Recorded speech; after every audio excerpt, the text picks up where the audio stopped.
அத்தை உங்ககிட்ட எங்க அம்மா பேசணும். குடுமா. ஹலோ சொல்லுங்க சம்மந்தி. கவலைப்படாதீங்க, நான் அவளை நல்லா பார்த்துக்கிறேன்.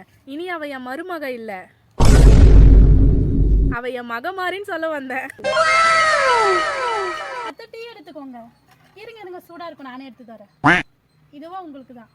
நன்றிம்மா. பரவாயில்ல, பார்த்து பொறுமையா குடிங்க, ஒன்றும் அவசரம் இல்லை. நான் போய் உங்களுக்கு ஜூஸ் போட்டு கொண்டு வரேன். சே, எவ்வளோ தங்கமான மருமக கிடைச்சிருக்கா. இவ கிடைக்கிறதுக்கு நான் கொடுத்து வச்சிருக்கணும்.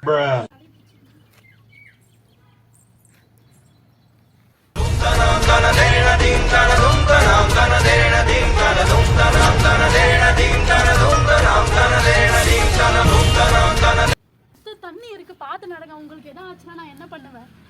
அம்மா மருமகளே, அத்தை தங்கத்துக்கு தங்கம்னு பேர் வச்சிருக்க கூடாதுமா. ஏன் அத்தை? உன் பேர் தாம்மா வச்சிருக்கணும், நீ தாம்மா சொக்க தங்கம். அத்தை, வைரத்துக்கு வைரோன்னு பேர் வச்சிருக்க கூடாது அத்தை. உங்க பேரு தான் வச்சிருக்கோம், நீ தான் எங்களோட வைரம்.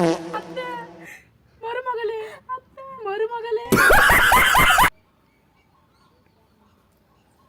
மருமகளே, ரொம்ப தலைவலியா இருக்குமா, ஒரு காப்பி தண்ணி போட்டு கொடுக்க கூடாதா? ஏன் உங்களுக்கு கையில் நீங்களே போய் போட்டுக்கோங்க. ஆண்டி எனக்கும் சேர்த்து போட்டு வாங்க. சரிம்மா. இந்தாம்மா காஃபி. தேங்க்யூ. பறந்த பாலுன்னு நினைச்சா கொத்துற விஷமா இருக்கா. என்ன சொன்னீங்க? ஒன்றும் இல்லைம்மா,